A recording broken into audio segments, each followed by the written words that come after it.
In order to develop meaningfully, Hong Kong should develop its soft power and cultural industries. First, to define quality of life, it can be divided into two main genres, fiercely, material life and physical health. Secondly, mental health, environment and hygiene, cultural life. Here, cultural life is one of the factors that hinders quality of life. To measure quality of life in an objective manner, we can use Maslow's hierarchy of needs. The more and higher levels it's fulfilled, it is fine to say that they have a good quality of life. In fact, there are some problems that will greatly affect the quality of life of Hong Kong people.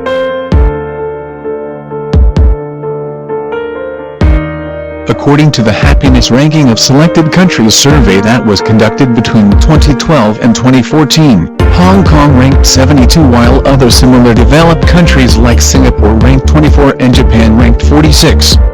Such data reflected that many Hong Kong people are not happy. They are not happy maybe because of work. The global ranking of working hours shows that Hong Kong has the longest working hours in the world. The average weekly working hours is 50.1 hours, and it is 6.3 hours more than the country ranked second. Long working hours may place huge stress.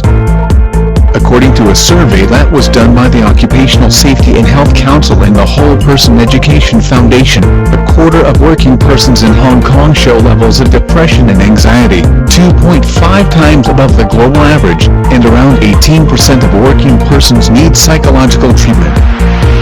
The survey proves that Hong Kong people were under stress and it will definitely affect the quality of life of Hong Kong people. The indicators listed in the definition of quality of life can be achieved through hard power and soft power. However, can these powers help solving the problems? To determine whether these powers can help solving the problems, we first have to understand what hard power and soft power is. Hard power is the use of military and economic means to influence the behavior or interests of other political bodies. This form of political power is often aggressive, coercion, and is most effective when imposed by one political body upon another of lesser military and/or economic power. For economic power, the best way to determine the economic power of a country is from the gross domestic product, in short, GDP of the country. It is a monetary measure of the market value of all final goods and services produced in a period. The World Bank has collected data from different countries and ranked the countries every year. Hong Kong ranked 33 on the list in 2015. The GDP of Hong Kong is $309,929 million of US dollars. It shows that Hong Kong has a strong economy. Since Hong Kong is a special administrative region of the China, and formerly a British Crown colony. As such, it has never had any military force of its own, and defense has always been the responsibilities of the sovereign power. Currently, defense of the territory is the duty of the People's Liberation Army Hong Kong Garrison. Even Hong Kong has a strong economy. It cannot help people to be happy. In fact, Hong Kong people worked so hard in order to build up such strong economy. Moreover, military power has no relation to the related problems. Therefore, improving hard power cannot solve the problems. How about improving soft power? Can it help solving the problems? To determine that, we have to learn about soft power.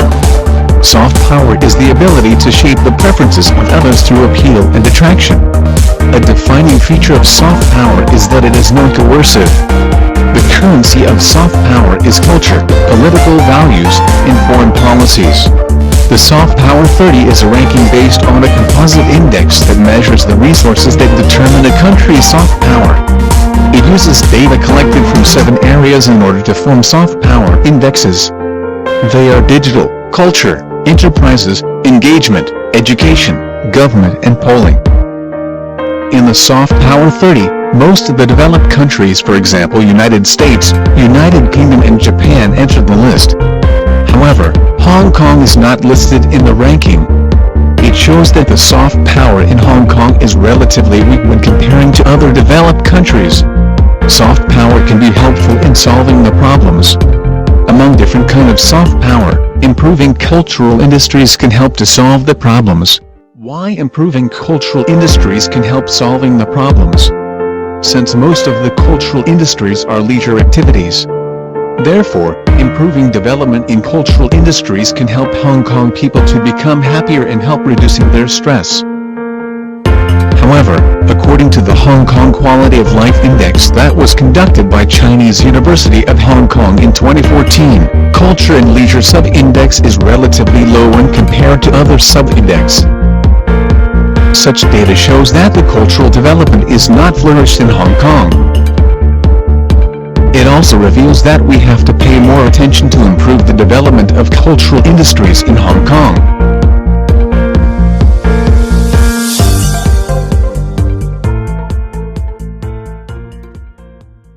In order to develop meaningfully, Hong Kong should develop its soft power and cultural industries. What can we learn from other countries?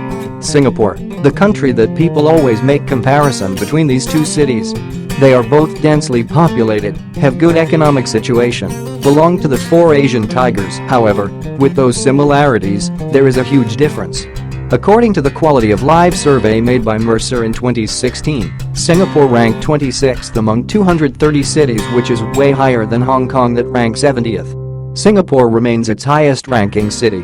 What makes it such a big difference? As both the strong power like economic is quite strong in HK and Singapore, what we concern is the soft power, mainly the cultural industries in Singapore, that make these differences between them. Cultural aspect is an important factor that affect quality of life.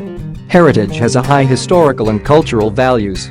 Conservation of heritage is important for cultural inheritance. As a result, improvement in cultural aspect can enhance quality of life. We can see that Singapore government have done very well in heritage conservation. During the mid-1980s, the Singapore government realized the importance of heritage conservation. The government policy then changed from the early preoccupation with just demolish and build to incorporate heritage conservation in the urban planning policy. Singapore has done very well in heritage conservation. There are several points which make Singapore a country that with excellent heritage conservation system. Firstly, the Singapore government has the overriding power in heritage conservation. Declaration of national monuments doesn't require consent from the owners of the buildings. Once the preservation order is in force, without the written consent of the government, that monument cannot be demolished, removed, altered, or renovated or have any addition made except in any urgent situation. Secondly, strict conservation guidelines. The conservation guidelines specify the use of building materials and design characteristics required of the restored buildings in conservation areas. The government also formulate the 3Rs principle, namely the maximum retention, sensitive restoration and careful repair. Under the principle, original structural and architectural elements of the conserved buildings should be retained and restored. Economic incentives. Thirdly, the Singapore government also provides various economic incentives to encourage private entrepreneurs to participate in heritage conservation. For example, the waiver of development charges, exemption from charge, tax relief upon compliance with specific conservation guidelines are adopted. Last but not least, education. The government set up specified department to educate the public the importance of heritage conservation. The National Heritage Board is responsible to promote public awareness, promote appreciation of arts and culture as well as promote spiritual enjoyment. What can Hong Kong learn? Can Singapore's policies applied by Hong Kong? The problems Hong Kong are facing in heritage conservation: opposition from private owners of the heritages, lack of incentives for private owners to preserve heritages, lack of conservation awareness among citizens. The policy of Singapore government to declare the monument without owners' consent is not suitable for Hong Kong. It is difficult for the HK government to have overriding power in heritage conservation, as Singapore and Hong Kong are under two totally different ruling systems.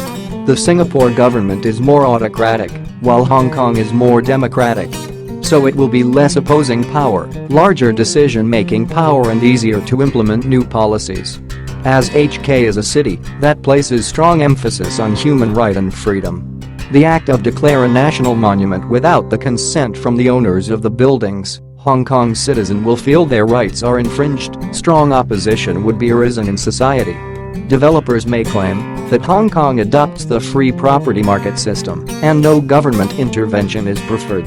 But we can learn from the policies of providing incentives to encourage private owners to support heritage conservation. Hong Kong's citizens' lack of incentives to participate in conservation, difficult for government to obtain their consent. The policies of the Singapore government to provide economic incentives to encourage privates of the heritages to participate in the heritage conservation can be learned by Hong Kong. As the developers are money-oriented, under the concept of profit maximization, it is essential to have economic incentives to drive more developers to support conservation. By doing so, Hong Kong can proceed heritage conservation, which is better for cultural inheritance so as to improve cultural inheritance in order to enhance quality of life. South Korea ranked as 22nd at Global Soft Power rank. Government exported its soft power via the popularity of K-pop and TV drama. Worldwide interests in and purchase Korean cultural products. Also, digital innovations drive the growth of business in South Korea like Samsung, LG. South Korea faced the Asian financial crisis in 1997 that brought the heavy financial burden to South Korean government. Due to the incomprehension, financial schemes and short-term economic goals caused the worst economic situation in Korea after the creation of the Asian financial crisis. However, with the help from International Monetary Fund (IMF) and economic restructure, the tension could be relieved and South Korean government started their planning of exporting Korean culture to worldwide in 1998. Government provided various schemes to promote the cultural industries in order to encourage the investment by the private enterprises. Korean government issued a variety of schemes in order to promote cultural industries. Promotion the Korean culture to worldwide via the entertainment products, for example the drama, music, K-pop, and film could increase the economic activities in South Korea. According to the newspaper, South Korea raked in $5 billion from its pop culture exports in 2013. It has set its sights on doubling that by 2017. Especially, South Korea's TV drama exports grew from $8 million in 2001 to $155 million in 2011. The newest drama in Korea, named Scarlet Heart Ryo Moon Lovers, that earns $0.4 million per episode from the exportation to Chinese famous website Yaoglu, which is more than that of the drama of Descendant of the Sun, $0.23 million. Korean Ministry of Culture, Sports, and Tourism has set up at 1990s. It aims to introduce Korean culture to worldwide and improve the national image of Korea. It is also responsible for setting up more than 20 Korean cultural centers around the world. The department also expand the popularity of Korean wave. Hallyu become famous among the global worldwide are charmed by the Korean cultural products like K-pop and drama. People purchase its art-related products, like CD. To the further, people also buy the made in Korea products, like cosmetic products. According to the Professor Chung in Chinese University of Hong Kong, product placement by a Korean drama can dramatically increase the sales of those products. He stated that more than 10 product placements appeared in a TV drama and costed around $35 million. How Hong Kong can develop its soft power is same as South Korea. As we consult from the example from South Korea, Hong Kong government should maintain a competitive market of the cultural industries. In Korea, many broadcasting companies create many different topics shows or dramas in order to attract audiences. It's because the attractive and creative shows attract worldwide to enjoy an interest in Korean culture, thus its soft power improve. Therefore, Hong Kong should maintain a competitive market to improve the quality and quantity of Hong Kong's cultural products and improve its soft power. Leisure and Cultural Service Department should improve its quantities and qualities of the activities. Although different cultural events have provided, less Hong Kong residents join those events and relax themselves during the participation. Department can launch more promotion activities to attract residents to join the activities. Hong Kong may not develop Hong Kong wave in a short period of time because lack of government financial and materials supports to the new broadcasting companies. Also, Hong Kong entertainment business may not have enough resources to develop the comprehensive training professional system.